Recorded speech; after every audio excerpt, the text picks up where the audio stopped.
Obviously, a few things. I think we arrived on the shores and, pretty ambitious. And if you'd said we won 4 games, we probably would have taken it, especially after losing the first game against Bangladesh, which we probably would have seen as a sort of must-win or a very much winnable game. So after that, I'd certainly have taken it. But it's still a case of sitting here today thinking there's a few other games that we left out there that we could have perhaps won. So as a coach and as a member of the team, we're disappointed with that. But you can't have everything. You can't win always. But I see some good improvement. I see a lot of confidence in players and their ability.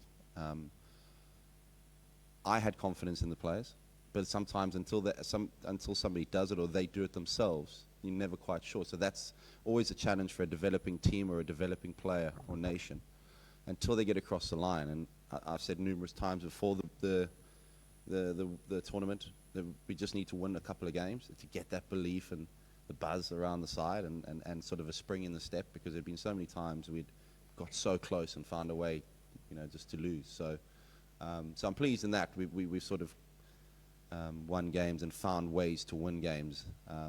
Normally with the side you'd say bowling would be the strength, so you'd try and put the pressure on the bowlers and bowl last, but to be able to knock off targets in pretty comfortable fashion and responsible fashion certainly shows that we're not sort of one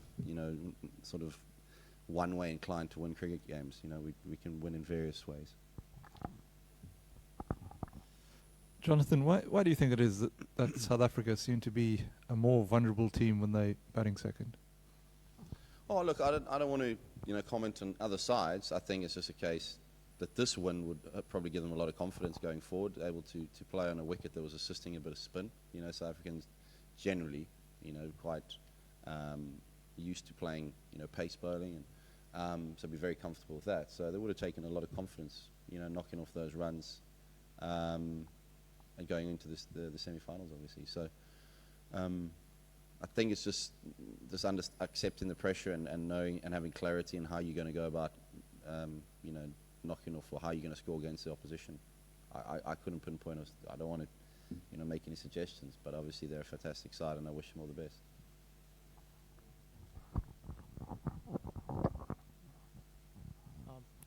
Jonathan, a couple of things.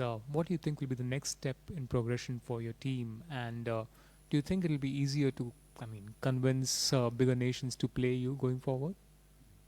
I think that the next progression is to have more of a squad with regards to a bit more players. We've seen Noor come in or Faisal Faruqi come in, and so it's for the first time really been able to sort of select a side depending on the conditions, whereas before you'd normally have 11 and if you had one injury you'd sort of, but you're seeing now that the emergence of the players, the experience they're gaining in franchise cricket, and becoming very, very good players.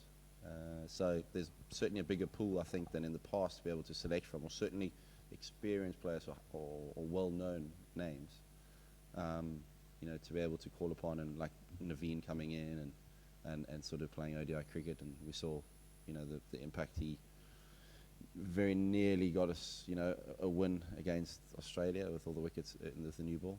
So, the future's bright. It's just our job as a side, and us as managers and coaches, to make sure we nurture that and make sure that we're going in the right direction. You mentioned Azmat, and he's had a pretty good World Cup, with bat and ball. Could you maybe just talk a little bit about, kind of how you've seen him develop, but also in terms of the depth, like how easy or difficult is it to get players and to kind of find sort of raw talent that you can then nurture? Well, there's plenty of raw talent, but it's a case with a guy like Azmat, very ambitious, but also works incredibly hard, good work ethic. And so, and as a coach, when that's already there, that makes the job a lot easier. For Azmat, I've obviously seen him for a year and 3 months, 4 months, and I've always been amazed at how he can time the ball. We saw the other night, second, third ball, he hit Mitchell Stark over his head, or over mid-off even for 6. Same thing today, over mid-off. And very rarely do you see players who are able to time the ball and the sound the ball makes when it comes off his bat. Very special talent, and I think hopefully will only develop and become a fantastic player for Afghanistan. And I'm interested to watch the IPL auction when his name comes up.